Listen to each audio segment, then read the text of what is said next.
Olá pessoal, boa tarde. Dando continuidade, hoje a gente vai iniciar a nossa terceira aula, tá? Terceira aula de nutrição aplicada à enfermagem. Então vamos lá, pessoal. Essa aula de hoje a gente vai falar em relação à higiene e conservação que devemos ter com os nossos alimentos. Por quê?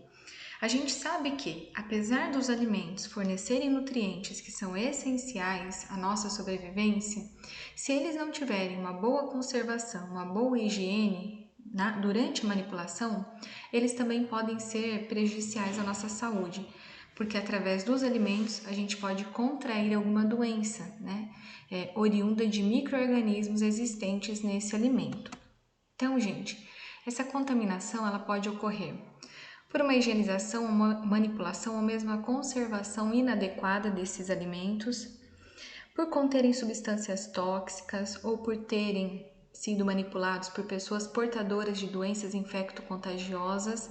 Então, essa pessoa tem uma doença que é transmissível por contato, por exemplo, E ela não teve uma boa higienização das mãos. Então, ela levou através das suas mãos esse micro-organismo. Ou então, um micro-organismo que também pode ser contagioso por vias respiratórias, gotículas. E ela, ao espirrar, protegeu o nariz com as mãos, não higienizou as mãos e manipulou logo em seguida os alimentos, tá? Além dessas situações, os alimentos também podem conter substâncias químicas em excesso, por exemplo, os corantes, inseticidas utilizados nas plantações. É muito comum crianças apresentarem reações alérgicas ao excesso de corante nos alimentos, principalmente alimentos voltados para a criança, que são alimentos mais atrativos pela sua cor, Então, por conta desse excesso de corante, é muito comum as crianças apresentarem reação alérgica, tá? Então, olha lá, a gente sabe que os alimentos, eles podem estar contaminados com alguns micro-organismos, Então, quais os micro-organismos mais comuns encontrados nos alimentos? Então, a gente tem fungos, bactérias, vírus e protozoários e os seus respectivos produtos tóxicos, Quando esses micro-organismos entram em contato com o alimento, eles começam a desenvolver ali, desencadear uma reação química e dessa reação química resta resíduos tóxicos, tá? Então, vamos ver agora a relação micro-organismos e alimentos. Micro-organismos causadores de reações químicas prejudiciais aos alimentos. Então, são micro-organismos que vão degradar, destruir, estragar esses alimentos. Por quê? Eles vão utilizar esse alimento como fonte de energia, provocando alterações de cor, sabor, textura e aspecto. Por exemplo, o bolor no pão. Então, são micro-organismos que vão se alimentar desse alimento e vão causar alterações visíveis, no alimento. Outro, micro-organismos patogênicos. O que são isso? São micro-organismos capazes de causar doenças. E a gente vai ver mais à frente que tem sim micro-organismos que causam doenças perigosíssimas e muitas vezes fatais se não tratada e diagnosticada a tempo. Outro, micro-organismos causadores de alterações benéficas no alimento.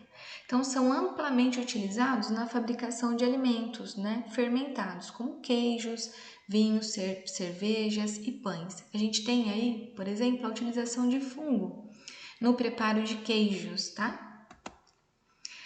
Fontes de contaminação, Embora saibamos que a maioria dos micro-organismos pode ser encontrada no ar, as principais fontes de contaminação dos alimentos estão no solo, na água, em utensílios usados no preparo, distribuição e armazenamento desses alimentos e em manipuladores de alimentos.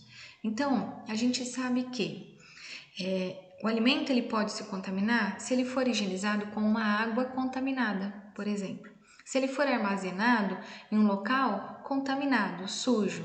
Se ele for manipulado, consumido sem uma boa higienização das mãos, Ou mesmo se ele estiver sendo cultivado em uma terra que tem contaminação por fezes, por exemplo, plantações que são próximas a fossas, E essas fossas acabam irrigando esse terreno e levando junto com a sujidade, esses restos fecais, contaminações, micro-organismos.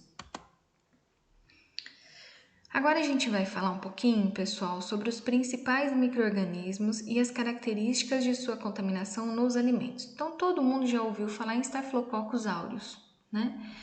Staphylococcus aureus é um micro-organismo que ele pode estar envolvido na questão de alimento contaminado e causar infecções no ser humano. Então, ele tem um período de incubação de 1 a 6 horas.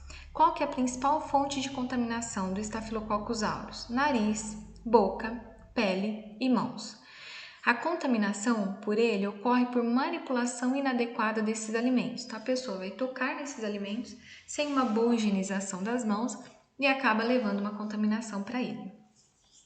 Quais são os alimentos envolvidos na contaminação relacionada ao Staphylococcus aureus?